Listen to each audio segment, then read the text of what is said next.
It's been 50 years since Robert F. Kennedy was assassinated, but his daughter, Kerry Kennedy, says the United States is just as divided today as it was when her father ran for president in 1968.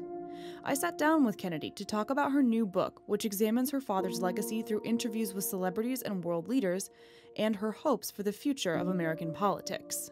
For people who read the book, what is one of the big takeaways that you're hoping they will get in terms of what they'll learn about your father from the book?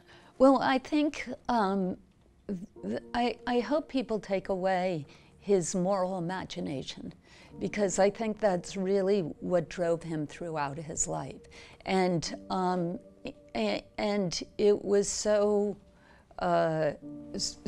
much a part of his core value and how he walked through life. We see it again when Dr. King died, and Daddy was addressing a crowd, 1,000 people in Indianapolis, in the largest African-American community there, and they were ready to riot. For those of you who are black and are tempted to be filled with hatred and mistrust of the injustice of such an act against all white people, I would only say that I can also feel in my own heart the same kind of feeling. And my father stood up there in front of that crowd, ready to riot, and said, for those of you who are black and who are angered by this injustice, I can say that I understand that feeling, because I had a member of my own family killed. I had a member of my family killed, but he was killed by a white man. But we have to make an effort in the United States. We have to make an effort to understand, to get beyond or go beyond these rather difficult times. Now try and imagine a politician standing up in front of a mob of people ready to riot and saying, I understand your feelings. Almost impossible today. But he said that, and then he went on to say, what we need in this country, what we need in the United States is not division. What we need in the United States is not violence. What we need in the United States is not lawlessness, but a sense of compassion towards those who suffer, whether they be white or they be black. That night, as I said, 125 cities across our country started to burn. Indianapolis remained peaceful.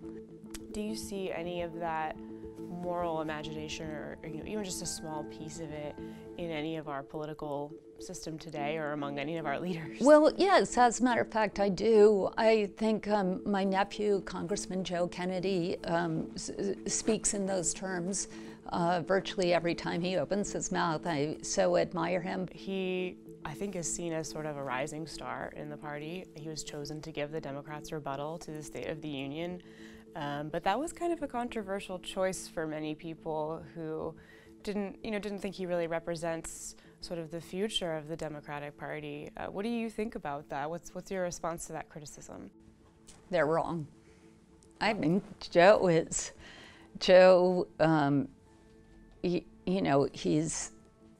he cares so deeply. He's incredibly bright. He's very, very humble. And he embraces the best values and traditions of our country. I think there's never been a time in the last 50 years, since 1968, when our country has been so divided. And what we need is leadership, which is, I grew up in a political family.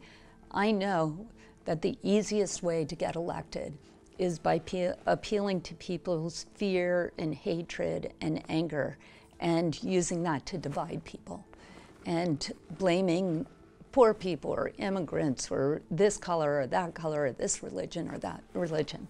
That can get you elected, but it's almost impossible to be an effective leader once you're in office with that, and it harms our country. Your father was seen as an icon of liberal politics, and today, 50 years later, when many people look at liberals and look at the Democratic Party, many people say they see a fractured party.